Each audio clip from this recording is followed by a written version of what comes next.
Salut à tous, nouveau vite fait pour vous parler d'une lecture, comme je vous ai dit, constructive pour moi, un de mes classiques à moi. Aujourd'hui, je vais vous parler d'un manga, parce que les mangas aussi ont contribué à ma construction de lectrice et de mon univers littéraire. Je vais vous parler de Nana. Nana, alors oui, c'est vieillot. Je vois d'ici les jeunes, les ados de maintenant qui vont dire «Oh, mais qu'est-ce que c'est ce vieux truc?» Peut-être, mais c'est tellement, mais tellement bon, c'est toute mon adolescence. Nana, c'est 21 tomes, puisque la série n'a jamais été terminée, elle s'est arrêtée à 21 en cours de route. Problème de santé de la mangaka, 14 ans que j'attends la fin, et je pense que j'en ai fait mon deuil maintenant. Comme je vous ai dit, toute mon adolescence, c'est le Japon, c'est de la romance, c'est des jeunes filles rebelles, c'est du rock et du punk, donc tout ce que j'aime. On est au niveau de l'histoire, on a deux jeunes femmes qui vont se rencontrer par hasard dans le train qui les emmène à Tokyo. Elles sortent toutes les deux de leur cambrousse pour aller à la capitale. Et en discutant, elles se rendent compte qu'elles ont le même âge et le même prénom. Elles s'appellent toutes les deux Nana. Par contre, malgré tout, elles sont à l'opposé l'une de l'autre. On en a une qui est perchée à 15 000, hyper romantique, qui va à Tokyo retrouver son mec. Elle n'a pas de boulot, elle n'a pas spécialement de diplôme. Voilà, elle est tellement perchée et tellement à fond dans son histoire d'amour avec son mec qu'en fait, elle va se retrouver un peu le bec dans l'eau avec un garçon qui va essayer de la faire redescendre un peu de son perchoir et lui secouer un peu le cocotier pour lui dire dis donc, atterris, je veux pas que tu vives à mon crochet, t'es pas là pour vivre au crochet d'un bonhomme, il faut que tu sois indépendante. Elle va pas trop aimer et elle va se rapprocher par le fruit du hasard, pareil à Tokyo, elle retombe sur cette nana qu'elle avait croisée dans le train, qui elle est une jeune femme justement à l'opposé d'elle. Elle, c'est l'indépendante mais de base quoi. En fait, elle s'est fait lourder par son mec quand elle était dans son bled d'origine. C'était deux jeunes qui s'étaient retrouvés voilà, un peu rejetés, un peu pas orphelins, mais voilà, ils n'avaient rien ni personne à part qu'ils étaient là l'un pour l'autre, très fusionnels, sauf que son mec a eu l'opportunité de devenir musicien pro à Tokyo.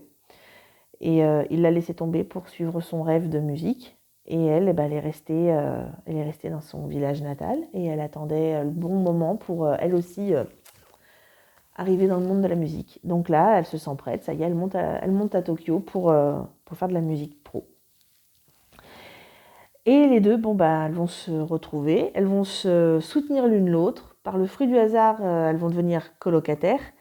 Et en fait, finalement, le fait qu'elles soient à l'opposé l'une de l'autre va faire qu'elles vont se compléter, mais alors merveilleusement. Elles vont devenir très très fusionnelles en fait.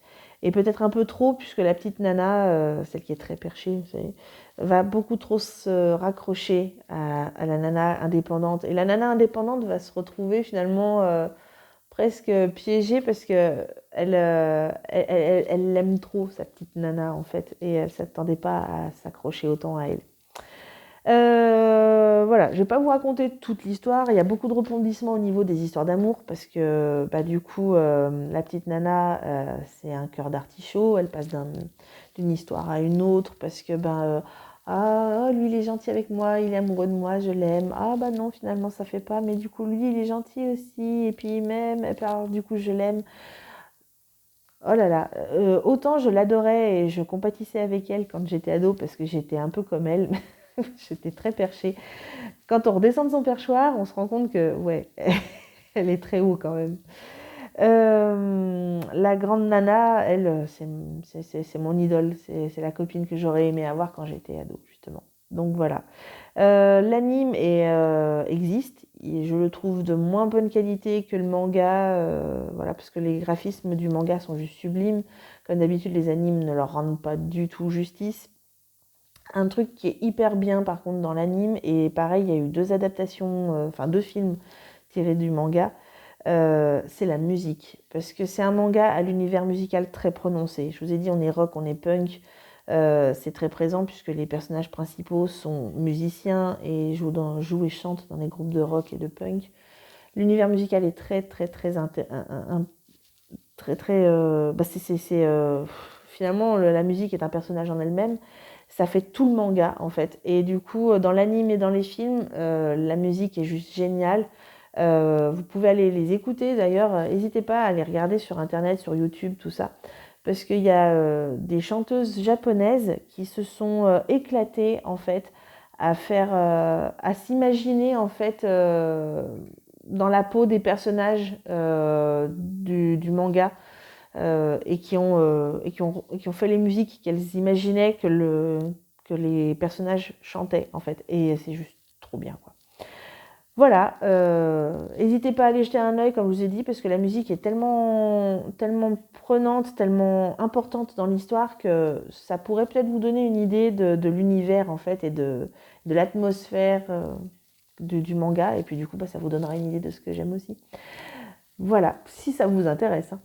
Allez, je vous reparle de littérature bientôt. Allez, ciao!